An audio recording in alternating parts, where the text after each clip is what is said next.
எனக்கு வந்து ஒரு புதுமுகம் தேவைப்பட்டது. ஒரு புதுசா யாராவது வரணும்னு தோணுச்சு. அப்ப சீமான் வந்தாரு. அப்ப நான் வந்து அவருக்கு தான் நான் ஓட்டு போட்டேன். எல்லாருக்குமே வந்து எதிரி வந்து திமுக தான். அது அது இருந்தா தான் நம்ம ஓட்ட முடியும். ஏடிஎம்கே இப்ப கொஞ்சம் பலம் குறைஞ்சிருக்கிறதுனால, பிகாஸ் அங்க ஒரு வலுவான தலைவர் இல்லை அப்படின்னு எதிர்பார்க்கிறேன். அதனால வந்து அவங்கள எதிரியா யாருமே பார்க்க மாட்டாங்க. அவங்கள ஒரு தோழனா பார்க்குறாங்க. நம்மள மாரி தானே அவங்களும் அப்படிங்கிற மாரி பார்க்க ஆரம்பிச்சுட்டாங்க.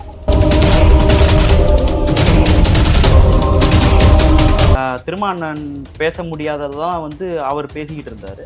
லேட்டர் ஆன் அது கொஞ்சம் நெருக்கடி வரும்போது, இல்லப்பா நீ இப்ப பேசுற பேச்செல்லாம் கொஞ்சம் சரியா வரல, இங்க ஒத்து வரல அப்படின்னு சொல்லிட்டு திருமானன் கொஞ்சம் ஒதுங்கிட்டாரு. இப்ப அதே பேச்சை இங்க வந்து பேசிட்டு இருக்காரு. ஆனா இங்க எடுபடும். ஏன்னா தலைவர் இங்க பேசுறது இல்ல. அங்க திருமானன் நல்லா விட்டா சூப்பரா பேசுவார். கிழிச்சு எடுத்துருவாரு. கார்ல ஏறி ஃபுல்லா ஊர் சுத்திட்டு எல்லாருக்கும் ஹாய் பாய்லாம் காமிச்சிட்டு தான் வந்தாரு. இதுவே ஷூட்டிங்ல வரலாம். இந்த படத்தோட ஒரு பார்ட்டா இருக்கும்னு நினைக்கிறேன் நானு. எனக்கு தெரிஞ்சு அப்படிதான் இருக்கும். ஏதோ தான் வேலைய பார்க்க போறேன்னு சொல்லிட்டு அங்கேயும் போயிட்டு அரசியல் தான் பண்ணிட்டு இருந்தாரு. அது டைரக்ட்டா சொல்லிட்டே போயிருந்திருக்கலாம். விஜய் களத்துக்கு வந்தா அவர்ட்ட போய் பேசலாம், இது பண்ணலாம்னு. அவர் வரலையே. அவரோட மவுத் பீஸா இவர் தானே பேசிட்டு இருக்கிறாரு. அதனால வந்து நமக்கு எப்படி தோணுது அப்படின்னா, விஜய் அவர்களுக்கு என்னானந்த் வழிவிடலையோன்னு தோணுது. ஆனா அது அப்படி கிடையாது. அவர் வந்து நல்ல பிளான் பண்ணி தான் என்னானந்த அந்த இடத்துக்கு நிக்க வச்சிருக்காரு. அண்ணே நீங்க பாத்துங்கன்னா ரசிகர்கள்லாம் வந்தா ஃபுல்லா கட்டுப்படுத்திருங்கண்ணே, சேரை தூக்க சொல்லாதீங்க, லைட் மேல ஏற சொல்லாதீங்க அப்படிங்கறதெல்லாம் அவரு பக்காவா சொல்லியிருக்காரு. நம்மளுடைய ட்ரெடிஷ்னல் வேலாம் கொஞ்சம் மாறி புது வகையான கன்ஸ்ட்ரக்டிவ் பாலிடிக்ஸ்லாம் வரணும்னா ஆதவ் அர்ஜுன் மாதிரியான ஆட்களுக்கு கொஞ்சம் இடம் கொடுக்கணும் எல்லா கட்சி தலைவர்களும். அவரால பேசதான் முடியுதே தவிர அவரால எந்த ஆக்ஷனும் எடுக்க முடியல. உண்மையாவே சொல்ல போனா அவரால எந்த ஆக்ஷனும் எடுக்க முடியல. அவர் பேசுறாரு, உங்களுக்காக நான் குரல் கொடுக்குறேன்னு தொண்டை தண்ணி வத்த கத்துறாரே தவிர, அவருக்கு ஏதாவது குடுத்தா தானே அவர் வந்து போய் பேச வேண்டிய இடத்துல பேசினா தானே இது பண்ண முடியும். ஒரு சட்டமன்றம் கேட் வரைக்கும் தான் அவரால போ முடியுது. இப்போ உள்ள போகணும். அநேகமா போயிடுவாரு. ஒரு சில கூட்டணி பேச்சுவார்த்தைகள்லாம் நடக்குதுன்னு கேள்விப்பட்டேன். போறதுக்கு உண்டான வாய்ப்புகளும் வருது. பாஜக எங்க போகும், சீமான் எங்க போவாரு, விஜய் எங்க போவாங்க, திமுக யாரு கூட்டணிக்கு இருக்கும், இப்படியே பேசிட்டு இருக்காங்களே தவிர திருமா அண்ணன் தான் இப்போ இதுவே. அவர் எல்லா பக்கமும் அவருக்கு இன்னும் 2 கை இருந்ததுன்னா இன்னும் 2 பேர் வந்து புடிச்சு இருப்பாங்க.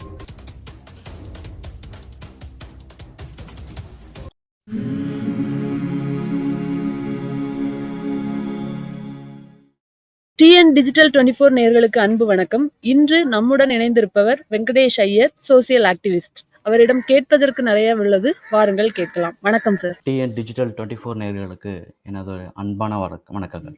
சார், தமிழ்நாட்டில் விஜய் அவர்களுடைய கட்சி பல்வேறு விமர்சனங்களுக்குள்ளாகி வீட்டுல இருந்தே அரசியல் செய்யறாரு, ஒர்க் ஃப்ரம் அரசியல் அப்படியெல்லாம் நிறைய சொன்னாங்க. இன்னைக்கு அந்த கட்சி மாநாடுகளை சிறப்பா முடிச்சிருக்காங்க, பூத் கமிட்டி சிறப்பா முடிச்சுட்டு இன்னைக்கு நாங்க தான் தமிழ்நாட்டில் 2வது கட்சி அப்படின்னே சொல்லி வராங்க அந்த கட்சியை சார்ந்தவர்கள். உங்களுடைய நிலைப்பாடு என்ன சார்? சின்ன கதையோட ஆரம்பிக்கிறேன் நான். இதை நமக்கு இந்த டோல்கேட்லலாம் பார்ப்போம் இல்லையா, நம்ம பழங்கள் வித்துட்டு இருப்பாங்க ஒரு சைடு. அங்கே வந்து 2 கோஷ்டி இருக்கும்.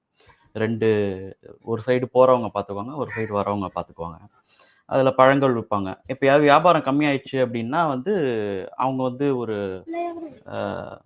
ஆட்களை எடுப்பாங்க. லைக் ஒரு வயசான அம்மா, இல்லை ஒரு குழந்தைங்க, இது மாதிரி இப்போ டிரைவ் வரும்போது ட்ராவல் பண்ணிட்டு வரவங்க வந்து அதை பார்த்துட்டு சரி பரிதாபப்பட்டு ஐயோ அப்படின்னு சொல்லிட்டு வாங்குவோம். அது மாதிரி எப்போ வியாபாரம் கம்மியாகுதோ அது மாதிரி வந்த அது மாதிரி முன்னாடி வந்த போன எலெக்ஷனுக்கு வந்த குழந்தை தான் வந்து கமலஹாசன். வியாபாரம் முடிச்சுட்டு அந்த காசை கொண்டு போய் அந்த ஓனர்கிட்ட கொடுத்துட்டு அந்த குழந்தையோ அந்த வயசானவங்களோ போயிடுவாங்க அவங்க சம்பளத்தை வாங்கிட்டு. அதே மாதிரி இந்த எலெக்ஷனுக்கு வந்து வந்திருக்கிற குழந்தை தான் வந்து விஜய். அப்படிதான் நான் பார்க்குறேன். அது கடைசியா அந்த வியாபாரம் முடிஞ்சு அந்த வரவுகள் எங்க போகணுமோ அது அங்க போயிடும். அரசியல்ல மிகப்பெரிய எதிரியே எங்களுக்கு திமுக தான் அப்படின்னு சொல்லியிருக்காரு சார். அவரோட முதல் கொள்கையே அதுதான் சொல்லியிருக்காரு. தமிழ்நாட்டை பொறுத்த வரைக்கும் எந்த கட்சிக்கு நீங்க திமுக வந்து எதிரி இல்லைன்னு சொல்றீங்க? எல்லா கட்சிக்கும் நீங்க ஏடிஎம்கே எடுத்துக்கோங்க, இல்ல சீமானண்ணன் எடுத்துக்கோங்க, பிஜேபி, எல்லா கட்சிக்கும் திமுக தான். அவங்க ஏன்னா அங்கதான் ஆலமரம். நீங்க அவங்கள எதிர்த்தாதான் வந்து நீங்க விசிபிலிட்டிக்கு வருவீங்க இல்லையா? ஸோ அதனால வந்து அவங்கள தான் எதிர்த்து ஆகணும். பட் பேசிக்கலி எனக்கு தெரிஞ்சு இவங்க ஆக்சுவலி ஒரு சின்ன ஒரு குழப்பத்தை நான் பார்க்குறேன் இவங்க விஜய் கட்சியில. அவர் வந்து கொள்கை எதிரி, அரசியல் எதிரி. எனக்கு புரியல. அரசியல் வேற, கொள்கை வேற அப்படிங்கிற மாதிரி அவர் கொண்டு போறாரோ அப்படிங்கிற மாதிரி எனக்கு ஒரு ஃபீல் ஆகுது. ஒரு கொள்கை இருந்தா தான் ஒரு அரசியல் கட்சியே உருவாகும்.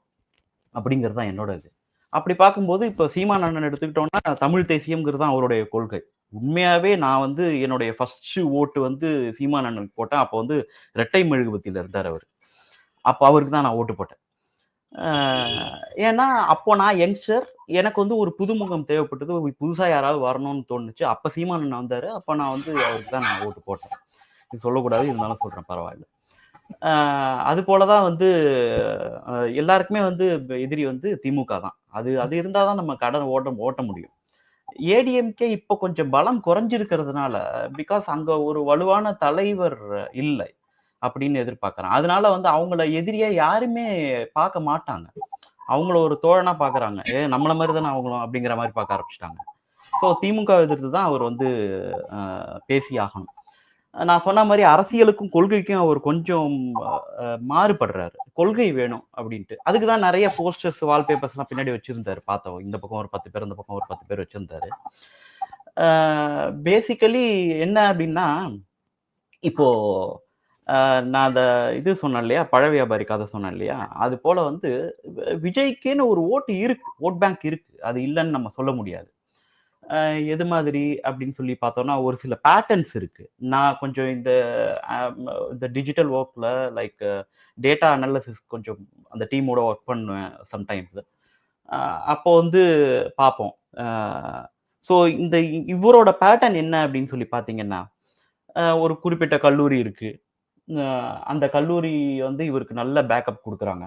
அதனால அந்த கல்லூரி சம்பந்தப்பட்ட ஓட்டுகள் எல்லாமே வந்து அவருக்கு தான். ஆக்சுவலி வந்து அதுக்கு ஒரு கட் அவுட் அவரு வச்சிருக்கணும். மிஸ் பண்ணிட்டாரு. வச்சுருவாரு மோஸ்ட்லி. தேர்தலுக்கு அப்புறம் வச்சுருவாரு. அந்த ஓட்டு எல்லாமே வந்துரும். முதல் முறை வாக்காளர்களை குறிவைத்து தான் உங்களோட கட்சி செயல்படுவதாகவும் நெறைய கருத்துக்கள் இருக்குதுல்ல சார்? அதனால சொல்றேன். முதல் முறை வாக்காளர் நிச்சயமா வருவாங்க. அதுக்கு நான் வரேன். முதல்ல ஓகே. எந்தெந்த ஓட்டெல்லாம் வந்து அவருக்கு நிச்சயம் அப்படிங்கிறத நம்ம சொல்லிடலாம். முதல்ல வந்து இந்த பர்ட்டிகுலர் கல்லூரிய பொருத்தின ஓட்டுகள். அது சம்பந்தப்பட்ட தேவாலயங்கள், அதுல நடக்கக்கூடிய பிரச்சாரங்கள் மூலமா அவருக்கு ஓட்டுகள் வரும். இது நிச்சயமா நடக்கும். இத பத்தி மாரிதாஸ் அவர்கள் நெறைய அடிச்சு துவச்சிருக்காரு. அத நம்ம பார்க்கலாம். 2வது பார்த்தீங்கன்னா, ஒ இன்னொரு ஒரு சாரார் மக்கள் பார்த்தீங்கன்னா, "என்னய்யா நீங்க வந்தா சிஏ ஒழிச்சுருவீங்க நீங்க, என்ஆர்சிய ஒழிச்சுருவீங்க நீங்க. இப்ப எல்லாமே அப்படியே இருக்கு. இப்ப பார்த்தா பின்னாடியே வக்ஃப் போர்டு வேற வந்துட்டு இருக்குது."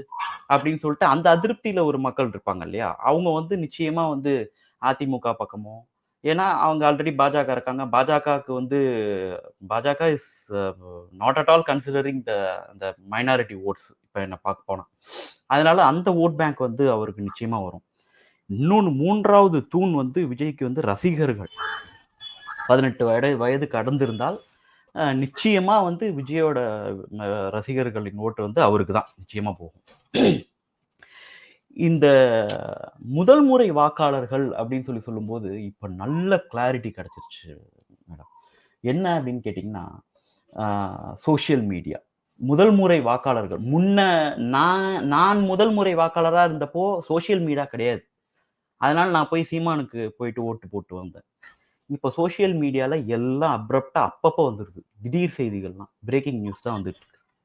அப்படிங்கும்போது, அவங்களுக்கும் ஒரு தெளிவு இருக்கிறதா தான் நான் பார்க்குறேன். பிகாஸ் நான் வந்து ஒரு ஃப்ரீலான்சர் லெக்சரர், கெஸ்ட் லெக்சரரா நெறைய காலேஜஸ்க்குலாம் போவேன். அப்போ அந்த மாணவர்களோட பேசும்போது நெறைய வாய்ப்பு கிடைக்கும். அது நான் போற கல்லூரிகள் எந்த அ கட்சி சம்பந்தப்பட்ட கல்லூரிகளும் கிடையாது. அ ஸோ அந்த மாரி கெஸ்ட் லெக்சரருக்கு போம்போது, நான் அவங்களோட உரையாடும்போது, அவங்க வந்து ரொம்ப கிளியரா இருக்காங்க. யாருக்கு ஓட்டு போட வேண்டும்? யாருக்கு ஓட்டு போடக்கூடாது? ஓட்டே போடக்கூடாதுன்னு நெறைய கும்பல் இருக்கு. ஸோ இவங்களுக்கு வந்து கொஞ்சம் குழப்பமான மனநிலையில தான் அந்த முதல் ஓட்டாளர்கள் இருக்காங்க. மோஸ்ட்லி வந்து அது வந்து நோட்டாக்கு போறதுக்கும் வாய்ப்பு இருக்கு. இந்த தடவ நம்ம நோட்டாவ கொஞ்சம் அதிகமா கவனிக்கணும்னு நெனைக்கிறேன். ஏன்னா, குழப்பம் ரொம்ப ஜாஸ்தியா இருக்கு. ஒரு திடமான அ ப இது வந்து எங்கேயுமே இல்ல. ஸோ அந்த நோட்டாவ கொஞ்சம் நல்லா நோட் பண்ணணும்னு நெனைக்கிறேன் இந்த தடவ. அ ஸோ இப்படிதான் அவரோட வோட் பேங்க் இருக்கு. Okay sir. Mister Aadhav Arjuna, விசிகால இருந்த ஒரு முக்கியமான நிர்வாகி. பல கருத்துக்களை வந்து ரொம்ப ஸ்டெடியா சொல்லியிருக்காரு. அந்த தலைவரே சொல்லதுக்கு தயங்குற நெறைய விஷயங்கள ஆதவ் அர்ஜுனா அவர்கள் வந்து ரொம்ப தெளிவாவே சொல்லியிருக்காரு. இப்போ அவரு தாவேகால இருக்கிறாரு. அவர் எப்படி ஹெல்ப் பண்ணுவார்ன்னு நெனைக்கிறீங்க தாவேகாவுக்கு? இப்ப நீங்க சொன்னீங்க இல்லையா? தலைவர்களே சொல்ல முடியாத கருத்துக்கள அவர் சொல்லிட்டு வராருன்ட்டு. ஆ ம். அதுதான் அவருடைய பலம். ஆ அததான் இங்கேயும் பண்ணிட்டு இருக்காரு. ஒண்ணும் பெரிய டிஃபரன்ஸ் இல்ல. அங்க வந்து திருமாறன் பேச முடியாததெல்லாம் வந்து அவர் பேசிக்கிட்டு இருந்தாரு. லேட்டர் ஆன் அது கொஞ்சம் நெருக்கடி வரும்போது, "இல்லப்பா, நீ பேசுற பேச்செல்லாம் கொஞ்சம் சரியா வரல. இங்க ஒத்து வரல." அப்படின்னு சொல்லிட்டு திருமாறன் கொஞ்சம் ஒதுங்கிட்டாரு. இப்ப அதே பேச்ச இங்க வந்து பேசிட்டு இருக்காரு. ஆனா இங்க எடுபடும். ஏன்னா தலைவர் இங்க பேசுறது இல்ல. அங்க திருமாறன் நல்லா விட்டா சூப்பரா பேசுவாரு. கிழிச்சு எடுத்துருவாரு. ஆ அவரு இன்னும் ஒரு முடிவுக்கு வரலன்னு நெனைக்கிறேன். எனக்கு ரொம்ப புடிச்ச தலைவருங்க திருமாறன். ரொம்ப நிதானமா யோசிச்சு ஒரு ஸ்டெப் எடுத்து வைப்பாரு. ஆ ம். அதுல வந்து அவருக்கும் லாபம் இருக்கும். அவர்கள் கட்சி தொண்டர்களுக்கும் லாபம் இருக்கும். மக்களுக்கு இருக்கான்னு கேட்காதீங்க. அது எனக்கு தெரியல. ஆ ஸோ அவர் ரொம்ப நிதானமா தான் யோசிச்சு எடுப்பாரு. அந்த மாரி யோசிச்சு எடுக்கிற முடிவெடுக்கிற தலைவர் வந்து விஜய் இருப்பாராங்கிறது சந்தேகமா இருக்கு. ஏன்னா அவர் பேசுறதே கிடையாது. ஃபர்ஸ்ட் பிரஸ் மீட்லாம் குடுத்தாரு. பிரஸ் மீட் அது ஆக்சுவலி என்ன டாடா பை பை சொல்றதுக்கு இப்ப வந்து யூஸ் பண்ணிட்டு இருக்கிறாங்க. இது இது முதலில் நம்ம அ எனக்கு இந்த 4வது தூண்ன்னு சொல்லக்கூடிய அந்த பிரஸ்க்கு இருக்கு இல்லையா? Press clubs. எஸ்பெஷலி நான் வந்து நம்ம சேனல்ஸ் எல்லாம் மத்த எந்த சேனல்ஸும் சொல்ல மாட்டேன். மெயின் ஸ்ட்ரீம் மீடியாஸ் அவர் ஏதோ பேசுவார்ன்னு நெனச்சு போய் அங்க மைக்க வச்சுட்டாங்க. இவங்களும் ஏதோ கேட்கலான்னு சொல்லிட்டு போயிட்டாங்க. கடைசில அவர் வந்து, "இல்ல நான் மதுரைக்கு போறேன் பாய். எனக்கு மீட்டிங் இருக்கு. இது ஷூட்டிங் இருக்கு." அப்படின்னு சொல்லிட்டு போயிட்டாரு. ரொம்ப ஆச்சரியமா இருந்தது. இதுவரைக்கும் அவரு எத்தன படங்கள் நடிச்சிருப்பாரு? ஒரு 70, 80, 90 படங்கள், 125 படங்கள் நடிச்சிருக்கலாம். இதுவரைக்கும் நான் இந்த படத்துக்கு ஷூட்டிங் போறேன்னு சொல்லிட்டு சொன்னதே கிடையாது. ஆ ஆனா வந்து இந்த படத்துக்கு நான் ஷூட்டிங் போறேன்னு சொல்லிட்டு வந்து சொல்லிட்டு போறாரு. எனக்கு ரொம்ப சந்தோஷமா இருந்துச்சு. ஐயோ! சரி போயிட்டு வாங்க அப்படின்னு சொல்லிட்டு. அவரு வந்து போனாரு. போயிட்டு நான் என் வேலைய பார்க்க போறேன். நீங்க உங்க வேலைய பாருங்க அப்படின்னு சொல்லிட்டு சொன்னாரு. ஆனா வந்து போயிட்டு அவரு ஷூட்டிங் மட்டும் பண்ணலன்னு நெனைக்கிறேன். அ அ அதே மாரி கார்ல ஏறி ஃபுல்லா ஊர் சுத்திட்டு எல்லாருக்கும் ஹாய், பாய்லாம் காமிச்சுட்டு தான் வந்தாரு. அ இ அதுவே ஷூட்டிங்ல வரலாம். அந்த படத்தோட ஒரு பார்ட்டா இருக்கும்னு நெனைக்கிறேன் நானு. எனக்கு தெரிஞ்சு அப்படிதான் இருக்கும். அது வரலாம். அந்த படத்துல ஒரு பார்ட்டா வரலாம். ஸோ ஏதோ தான் வேலைய பார்க்க போறேன்னு சொல்லிட்டு, அங்கேயும் போயிட்டு அரசியல் தான் பண்ணிட்டு இருந்தாரு. அத டைரக்ட்டா சொல்ட்டே போயிருந்திருக்கலாம். ஆ ஸோ அது மாரி அவருக்கு சொல்ல தைரியம் இல்லையா? இல்ல இன்னும் பேசுறதுக்கு தைரியம் வரலையா? அப்படிங்கிறது எனக்கு தெரியல. நல்ல இப்ப பேசுறவரா கூட எனக்கு தெரியல. ஏன்னா எல்லாருக்குமே கொஞ்சம் பிளாங்க்கா தான் இருக்கு. நான் நெறைய அரசியல் பிரமுகர்கள்ட்டலாம் பேசுவேன். நெறைய பத்திரிகையாளர்ட்ட பேசுவேன்.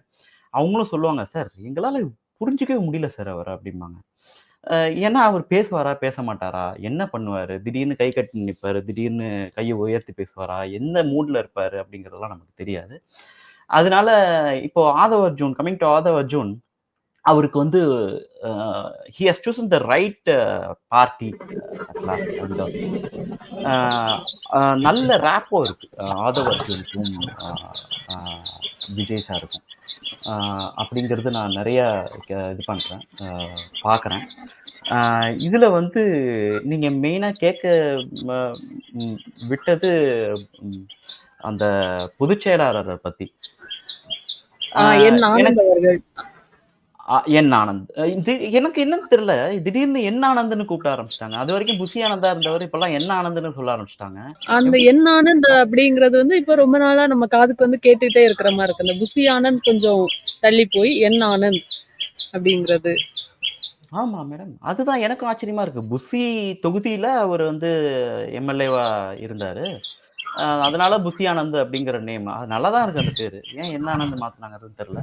பரவால்ல நல்லா இருக்கு. என் ஆனந்தும் நல்லா தான் இருக்கு. அ அ அவரு தான் வந்து அந்த கட்சியோட அங்குசமா பார்க்குறேன் நானு. அ அந்த யானைகள் யாருன்னு பார்த்தீங்கன்னா, ரசிகர்கள். So he is a very good organiser. நான் பார்த்த வரைக்கும் வெரி, வெரி குட் ஆர்கனைசர். அந்த அந்த தம்பிகள் அவங்களுடைய அவங்கள அடக்குறது வந்து அவர் தான் முடியும். அதனால அ என் ஆனந்த் அந்த கட்சிக்கு நிச்சயமா தேவை. ஆ யாருக்கு தேவை அப்படின்னு பார்த்தீங்கன்னா, விஜயோட ரசிகர்களுக்கு மட்டும் தேவை. ஸோ என்ன பண்ணணும் அப்படின்னா, அங்க அவங்க கட்சிக்கு அட்வைஸ் பண்ற அளவுக்கு எனக்கு தகுதி கிடையாது.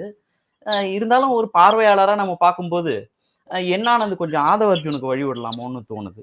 என் ஆனந்த் கொஞ்சம் இவருக்கும் அ நம்ம அங்க உள்ள ஒரு வியூக வகுப்பாளருக்கு இப்போலாம் பயங்கர கிரேஸ் ஆயிடுச்சு. நானும் வியூக வகுப்பாளர் ஆயிரலாம் போல இருக்கு. என் ஆனந்த் அவர்கள் விஜய் அவர்களுக்கே வழி விடல அப்படிங்கிற ஒரு நிறைய கருத்துக்களை நம்மளால பார்க்க முடியுது. கொஞ்சம் டாமினேட் பண்றாரு, விஜயே டாமினேட் பண்றாருங்கிற கருத்துக்களை கூட பார்க்க முடியுது. நாம பாக்குறோம், ஆனா விஜய் பார்க்க மாட்டேன்றாரு. அதுதான் அங்க பிரச்சனையே. நீங்க சொல்றது முற்றிலும் உண்மை. நீங்க சொல்வத ரொம்ப அக்செப்ட் பண்றேன் நானு. ஆ ஆ ஏன் அப்டின்னா, விஜய் வந்து ப முன்னாடி வரல. களத்துக்கு வரல. விஜய் களத்துக்கு வந்தா அவர்ட்ட போய் பேசலாம், இது பண்ணலான்னு. அவரு வரலையே. அவரோட மவுத் பீஸா இவரு தானே பேசிட்டு இருக்கிறாரு. அதனால வந்து நமக்கு எப்படி தோணுது அப்டின்னா, விஜய் அவர்களுக்கு என்னானந்து வழிவிடலையோன்னு தோணுது. ஆனா அது அப்டி கிடையாது. விஜய் அவர் வந்து நல்லா பிளான் பண்ணி தான் என்னானந்த அந்த இடத்துக்கு நிக்க வச்சிருக்காரு. "அண்ணே நீங்க பார்த்தீங்கன்னா, ரசிகர்கள்லாம் வந்தா ஃபுல்லா கட்டுப்படுத்திருங்கண்ணே. இது சேர தூக்க சொல்லாதீங்க, லைட் மேல ஏற சொல்லாதீங்க" அப்படிங்கிறதெல்லாம் அவரு பக்காவா சொல்லியிருக்காரு. அதனால வந்து இது விஜயா தேர்ந்தெடுத்துக்கிட்ட ஒரு அ நபர் தானே. அதனால வந்து என் ஆனந்த் வந்து விஜய்க்கு வழிவிடலன்னு இல்ல. விஜய் முன்னாடி வரலங்கிறது தான் என்னுடைய கருத்து. Coming to Aadhav Arjun. ஆதவ் அர்ஜுனுக்கு வேணா நீங்க சொல்றது பொருந்தும். அங்க வந்து என் ஆனந்த் அவருக்கு வந்து வழிவிடலை அப்படின்னு சொல்றது ஆதவ் அர்ஜுனுக்கு நிச்சயமா பொருந்தும். எனக்கு தெரிஞ்சு ஆதவ் அர்ஜுனுக்கு நல்ல ஆ அ ஒரு இது இருக்கு madam. He is a youngster. ஆ வரணும். இந்த மாரி யங்ஸ்டர்லாம் கட்சிகளுக்கு வந்து வேலை பார்க்க ஆரம்பிக்கணும். நம்மளுடைய ட்ரெடிஷனல் வேலாம் கொஞ்சம் மாறி, புது வகையான கன்ஸ்ட்ரக்டிவ் பாலிடிக்ஸ்லாம் வரணும்னா, ஆதவ் அர்ஜுன் மாதிரியான ஆட்களுக்கு கொஞ்சம் இடம் குடுக்கணும். எல்லா கட்சி தலைவர்களும். எல்லாருமே சுயநலமா இருந்துட்டு, இன்னமுமே வந்து தன்னையே முன்னிலைப்படுத்திக்கிட்டு இருந்தாங்கன்னா, எந்த கட்சியும் வந்து முன்னாடி வர முடியாது. ஸோ நீங்க சொல்றது அ அந்த தடை அப்படிங்கிறது வந்து விஜய்க்கு கிடையாது. இவருக்கு தான். ஆதவ் அர்ஜுனுக்கு தான் நிச்சயமா. கண்டிப்பா சார். தாவேகா கட்சி வந்து எந்த அளவுக்கு ஓட்டுகளை பிரிக்கும்னு நினைக்கிறீங்க சார் 2026 தேர்தலில்? அது நிச்சயமா நடக்கும். நான் சொன்ன மாதிரி ரசிகர்கள் ஓட்டு அவருக்கு தான். ஆ அ நான் சொன்ன ஒரு குறிப்பிட்ட கல்லூரி, அந்த கல்லூரியோட பின்புலம் உள்ள அனைத்து ஓட்டுகளும் அவருக்கு தான். ஆ அ இஸ்லாமிய அ எல்லா இஸ்லாமிய ஓட்டும் கிடையாது. ஆ திமுகவினால் அதிருப்தி அடைந்த இஸ்லாமியர்கள் ஓட்டு நிச்சயமா விஜய்க்கு தான் போகும். வேற எங்கேயும் போகாது. ஈவன் சீமான் அண்ணன் கூட போகாது. ஆ களத்தில் மக்களவானவர்கள் தான் நிறைய நிக்கிறாரு சார். பட் சீமானவர்களுக்கு அந்த ஓட்டு போகாதுன்னு நினைக்கிறீங்களா? சீமான் அவர்களுக்கு அந்த ஓட்டு அ ஏன் போகாதுங்கிறத நான் சொல்லிடுறேன். ஏன்னா, அவரு நெறைய பார்த்துட்டாங்க மக்கள். அவர் வந்து அவரோட செயல்பாடுகள் எல்லாம் பார்த்துட்டாங்க. அ அவரால பேச தான் முடியுதே தவிர, அவரால எந்த ஆக்ஷனும் எடுக்க முடியல. உண்மையாவே சொல்லப்போனா, அவரால எந்த ஆக்ஷனும் எடுக்க முடியல. அவர் பேசுறாரு. உங்களுக்காக நான் குரல் குடுக்குறேன்னு தொண்ட தண்ணி வத்த கத்துறாரே தவிர, அவருக்கு ஏதாவது குடுத்தா தானே அவரு வந்து போய் பேச வேண்டிய இடத்துல பேசினா தானே இது பண்ண முடியும். ஒரு சட்டமன்றம் அ கேட் வரைக்கும் தான் அவரால முடியுது இப்போ. உள்ள போகணும். அநேகமா போயிடுவாரு. ஒரு சில கூட்டணி பேச்சுவார்த்தைகள்லாம் நடக்குதுன்னு கேள்விப்பட்டேன். ஆ போறதுக்கு உண்டான வாய்ப்புகளும் வருது. ஆ அதுக்கு சீமான் தம்பிகள் வந்து இடம் குடுக்கலங்கிற மாதிரியும் கேள்விப்பட்டேன். அது நம்ம தனியா பேசலாம். இந்த குறிப்பிட்ட ஓட்டுகள் சொன்னேன் இல்லையா? அதெல்லாம் அவருக்கு நிச்சயமா போகும். இது ஓட்ட நிச்சயமா பிரிக்கும். ஆனா, இது என்ன பிரிக்குது? இதுல பிரிக்கிறதுக்கே ஒண்ணும் இல்லங்க. அ எனக்கு எனக்கு வந்து ஒருத்தர் எனக்கு வந்து டைரக்ட்டாவே சொல்லாமே, திமுக எனக்கு புடிக்கல. அப்படிங்கும்போது, நான் எனக்கு திமுகவ புடிக்கல. ஆனா மத்த கட்சிகளையும் புடிக்கும். ஆனா திமுக மாதிரி ஒரு கட்சி எனக்கு பிடிக்குங்கிறவங்க இருக்காங்க இல்லையா? அந்த ஓட்டுகள்லாம் போகும். ஸோ இது திமுக ஓட்டுகளை மட்டும் தான் பிரிக்கும் அப்படிங்கிறது என்னுடைய கணிப்பு. மத்த ஓட்டுகள்லாம் எங்கேயுமே போகாது. பாஜக ஓட்டு பாஜகவுக்கு தான் இருக்கும். அதிமுக ஓட்டு இரட்டை இலைக்கு தான். ஆ அந்த கூட்டணியும் பார்க்கும்போது அதுக்கு தான். ஆ இன்னொன்னு யாருமே பார்க்காத ஒரு ஒரு வியூ வந்து நான் பார்த்தேன். அது என்ன அப்படின்னு கேட்டீங்கன்னா, ஆ இப்போ சட்டமன்றத்துல ஒரு 17 சீட் வச்சிருக்காங்கல்ல, இந்தியன் நேஷனல் காங்கிரஸ். அவங்கள பத்தி யாருமே பேசவே மாட்டேங்கிறாங்க. பாஜக எங்க போகும்? சீமான் எங்க போவாரு? விஜய் எங்க போவாங்க? திமுக யார கூட்டணிக்கு இருக்கும்? இப்படியே பேசிட்டு இருக்காங்களே தவிர, திருமா அண்ணன் தான் இப்போ இதுவே. அவர எல்லா பக்கமும் அவருக்கு இன்னும் 2 கை இருந்ததுன்னா, இன்னும் 2 பேர் வந்து புடிச்சு இழுப்பாங்க. அது மாரி இருக்கிறாரு இப்போ. ஆ ஆனா அ தமிழ்நாடு காங்கிரஸ் வந்து யாருமே பார்க்க மாட்டேன்றாங்க. அ அங்க ஒரு பெரிய வியூகமே நடந்துட்டு இருக்க மாதிரி அ தெரியுது. அ அது வந்து விஜய் கூட போகலாம். ஏன்னா ராகுல் காந்தி அவர்களுக்கும் விஜய் அண்ணாக்கும் நல்ல நெருங்கிய தொடர்பு உண்டு. இந்த இந்த வியூ தெரியாம இருப்பாங்களா அப்படின்னு எனக்கு தெரியல. இந்த வியூ நிச்சயமா நான் சாதாரண ஆள் எனக்கே தெரியுதுங்கும்போது, பெரிய பெரிய கட்சி வச்சு நடத்திட்டு இருக்கவங்க அவங்களுக்கு தெரியாதா என்ன? அதனால அதனால அதுவும் வந்து ஒரு ஒரு ஒரு பக்கம் போயிட்டு இருக்கு. ஸோ இந்த ஓட்டு வந்து எங்கேயும் போகல மேடம். அது எல்லா ஓட்டும் அங்கங்க தான் இருக்கு. பிரியல்லாம் இல்ல. அது வந்து அவங்கள மாரி இருக்கிற இன்னொருத்தவங்களுக்கு பிம்பத்துக்கு போகுது. At the end of the day எனக்கு பத்தல அப்படிங்கும்போது அங்கேருந்து அவங்க எடுத்துக்குவாங்க. எடுத்துக்கவங்கள்ட்டருந்து எடுத்துக்குவாங்க. ஆ பட் அ அ ஒரு ஒரே ஒரு எனக்கு ஒரு என்ன தோணுது அப்படின்னா, இப்ப நடக்கிற விஷயங்கள்லாம் பார்க்கும்போது, ஆ நிச்சயமா வந்து தொங்கு சட்டமன்றம்ங்கிற ஒரு வாய்ப்பு இருக்கு இந்த தடவ. அப்படிப்பட்ட கூட்டணிகள் தான் என் கண்ணுக்கு தெரியுது. தாவேக்காவோட எதிர்காலம், அதாவது ஃபியூச்சர் பிளான்ஸ் எப்படி இருக்கும் அப்படின்னு நினைக்கிறீங்க? ஆக்சுவலி அவர் பாண்டிச்சேரி சூஸ் பண்ணியிருந்தா நல்லா சிஎம் ஆகலாம். அது ஆக்சுவலி அது பாண்டிச்சேரி வெற்றி கழகமா இருக்க வேண்டியது, தமிழ்நாடு வெற்றி கழகமாயிருச்சு. பரவால்ல. ஆ அப்படி இல்லாத பட்சத்தில களத்தில தான் இருப்பாரு. எங்கேயும் போமாட்டாங்க அந்த கட்சி. மக்கள் நீதி மய்யம் எங்கேயும் போலயே இப்போ. இங்க தானே இருக்காங்க.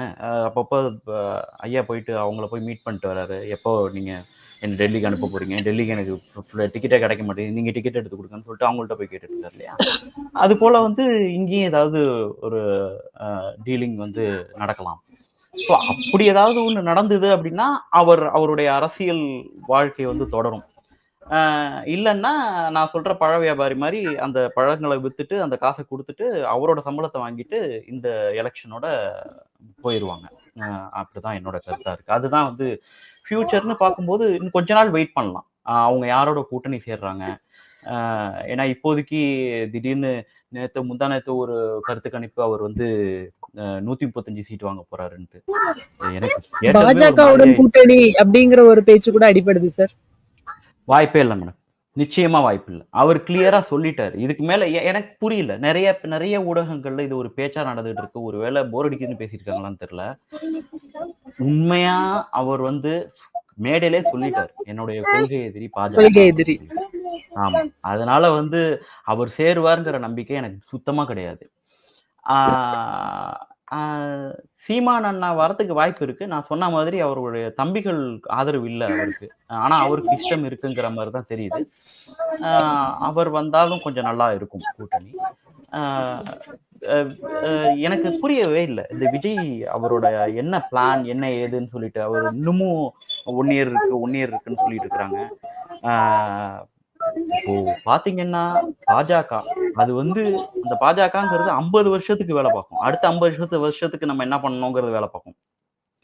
கண்டிப்பா. திமுக அடுத்த 20 வருஷத்துக்கு நம்ம என்ன வேல பார்க்கணும்னு சொல்லி பார்ப்பாங்க. இவருக்கு இன்னும் 1 வருஷம் இருக்குதே. நம்ம எதுக்கு இங்க போயிட்டு வெயில் அலைஞ்சுக்கிட்டு எல்லாம் முடிஞ்சதுக்கப்புறம் எனக்கு தெரிஞ்சு அது சம்மர்னால தான் அவர் கொஞ்சம் ஒதுங்கி இருக்காருன்னு நெனைக்கிறேன். வெயில் ஒத்துக்கலையான்னு தெரியல. மேபி சம்மர் முடிஞ்சு கொஞ்சம் அ காத்தடிச்சு மழை வரலாம். அந்த டயத்துல வந்து அவர் வெளிய வருவாரு. வெளிய வந்து அப்போ அந்த நேரத்துல யாரு சொச்சம் மிச்சமும், மிச்சம் சொச்சமும் ஒண்ணாகும்பாங்க இல்லையா? அப்போ எது மிச்சமா இருக்கோ, எது சொச்சமா இருக்கோ, அந்த மிச்சமும் சொச்சமும் ஒண்ணா சேரும்.